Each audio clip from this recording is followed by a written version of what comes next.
Chapter 11, Rolling Out a Purple Carpet. The first part of the boys' plan was keeping the spectators off the hill, and it wasn't going to be easy. As Kenny and his father approached the anxious gathering, they realized the group was looking to stake out prime seats for tomorrow's battle.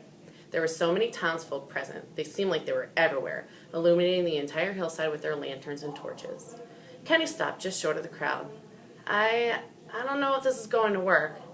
His father knelt down, put his hand on the boy's shoulder, and looked in his son in the eyes. "Don't you worry, kid," he said. "If there is one thing I know how to do, it's herding sheep." He held up his lantern and addressed the crowd. "Ho there, what's all this about?"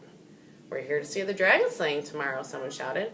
"Ain't no devil dragon on my land," Kenny's father replied, pulling up a stalk of grass and putting it in his mouth. "So y'all best head on." "You're dead wrong," Farmer Rabbit, a gruff voice said. The crowd parted and a burly fellow, Porky's father, stepped up. "Old Pop's possum seen him here the other day drinking in the creek. Old Pops told me he pulled a catfish out of that creek the size of my prized ewe. If you ask, I think he's the one drinking at the creek," he replied. The crowd laughed. Porky's father did not. "Well, your boy said he's seen this thing before. Told all the kids in school about it." He pointed at Kenny. "What do you say to that?" Kenny's father turned and looked toward his son. "Kenneth, what's this all about? You know something about dragons and you ain't telling me?" This was Kenny's cue. "Yes, sir. I was reading that King's Royal Bestiary about all the monsters. It said that though dragons are cold-blooded, they usually hunt at night. It also mentioned that they are often attracted to a bright light, like a moth, an enormous, flying, bloodthirsty, fire-breathing moth. That did it." The crowd began murmuring amongst themselves. "Best to stay in tonight," he heard one fellow say. "It is getting late," he heard another one add.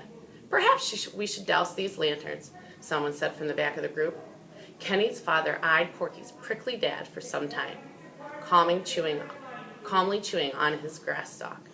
Finally, the rabble-rouser broke the stare and announced, "All right, let's head back to town." He put his hand on his son's shoulder, and both turned to go. "We'll meet up here tomorrow at dawn. And then," he looked back at Kenny, "ain't nobody gonna stop us from seeing this showdown."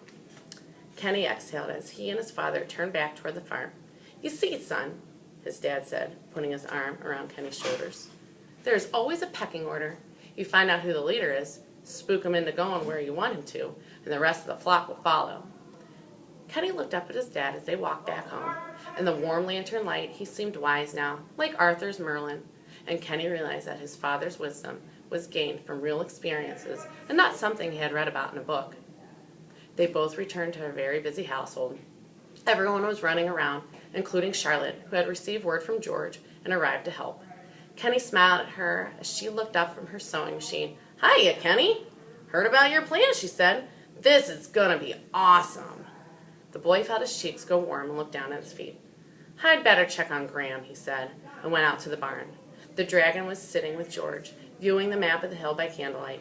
The two were engaged in a very animated conversation, and Kenny's tin soldiers, building blocks, and a toy dinosaur were scattered about on the faded scroll. It was agreed that Graham should stay in the barn until midnight so that no curious townsfolk would spy him. Secrecy was of the utmost importance, and they had one night only to prepare for tomorrow's big event. A cool, foggy mist topped Shepherd's Hill just before daybreak on the morning of the big battle. As the sun slowly rose in the pinkish sky, it burned away the fog just as the first spectators arrived. Porky's dad, of course, was leading the group, followed by Old Pop's possum. "Holy smokes!" Old Pop said with a whistle. "Something done happened in the landscape. That dragon has changed it all up." And he was right, for the hilltop had been miraculously transformed. The enormous rocks from the side of the hill had all been moved, arranged on the grassy meadow to form the seats of an amphitheater. The seating surrounded an outdoor arena, with the dragon's cave rising up from the center. A faint smell of smoke was in the air, and Porky's dad was sure it was coming from the cave, but he could not see inside. For you see, now there were large, richly woven, tattered tapestries covering the entrance to Graham's lair. The enormous oaks and willow trees that flanked the sides were covered with a variety of lanterns and lights, which hung from nearly every bough and branch. The dragon's old upright piano, freshly painted in gold and black lacquer, was nestled underneath a willow covered in half-melted candles. By lunchtime, the area was filling up at a quicker pace. Vendors had arrived and were selling all sorts of food and ale. Others told tunics, toys, and pennants, just like the ones Kenny had seen in town. Children ran around the stony seats and grassy aisles, playing knights and dragons.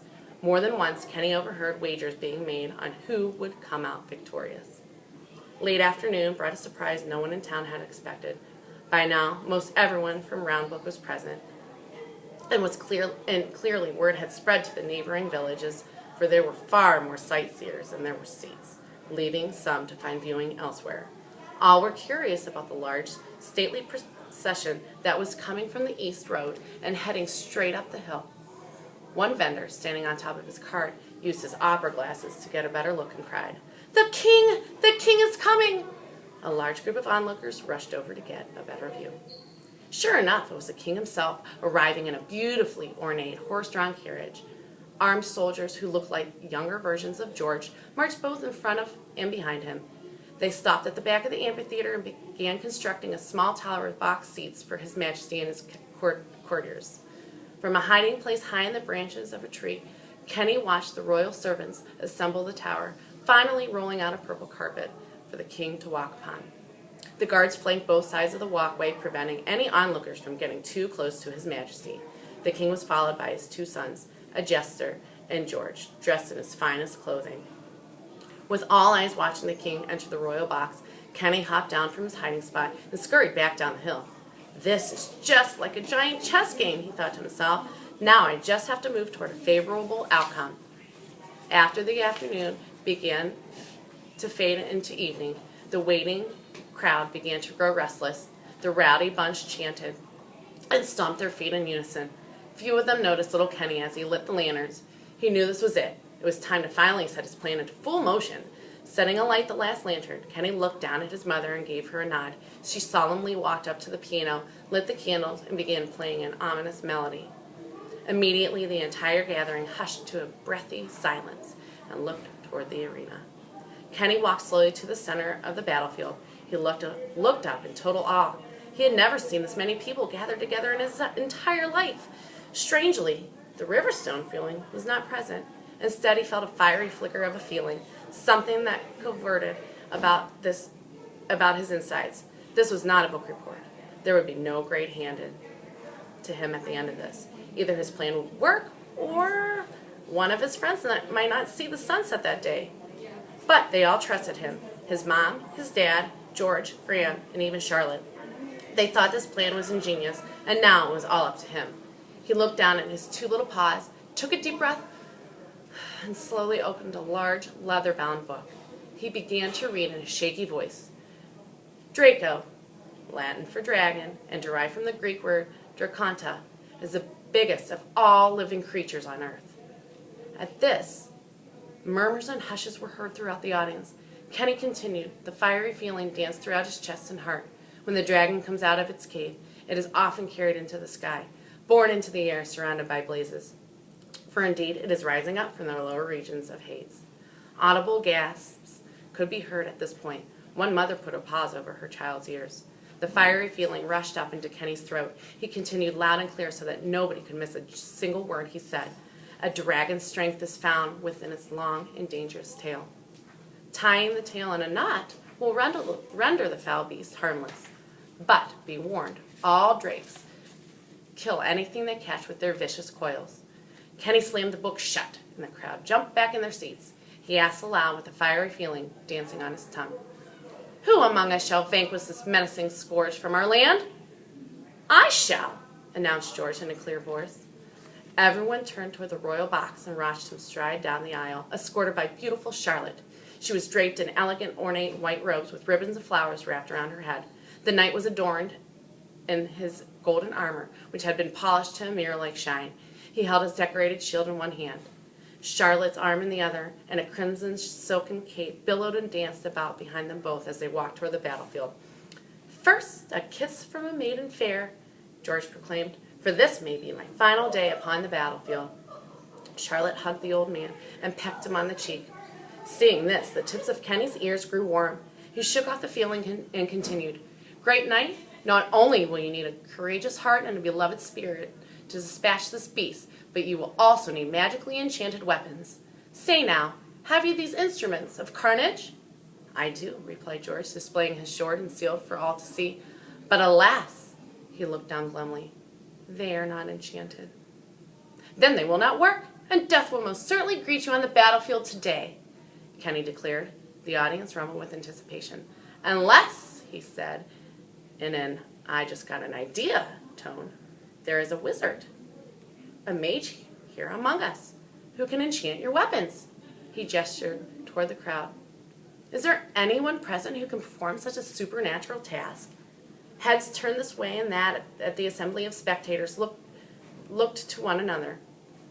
Porky's dad yelled out, "Get on with it!" But he was immediately hushed. Kenny took in a deep breath as he stood facing the hundreds of onlookers. "Come on," he whispered under his breath. "Let's go!" And then someone stood up in the back of the gathering near the king's tower and shouted, "Ho there!" Whispers murmured through the crowd, and everyone craned their necks to see who it was.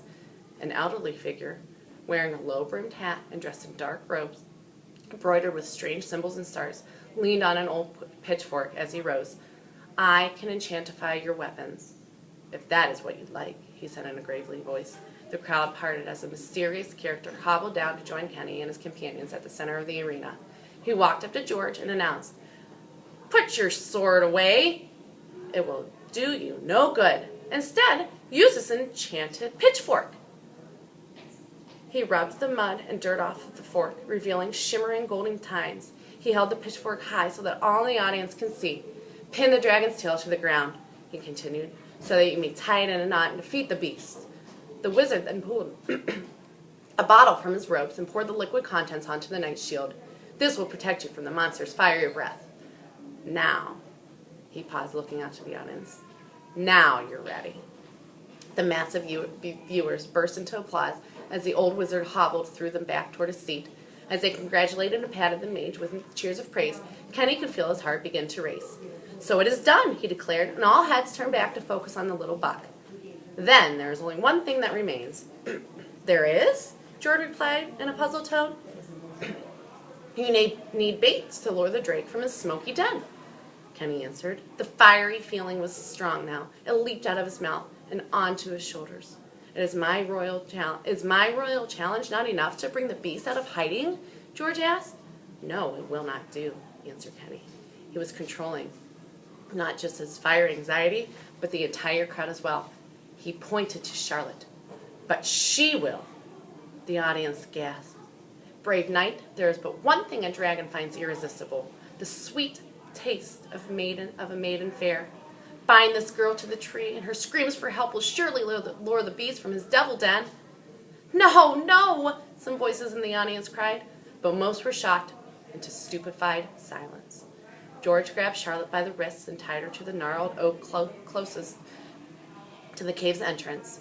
At this, the unsettled crowd gasped and moaned louder than before, but the din could not block out Charlotte's pleas for help as she tried to free herself from her binds.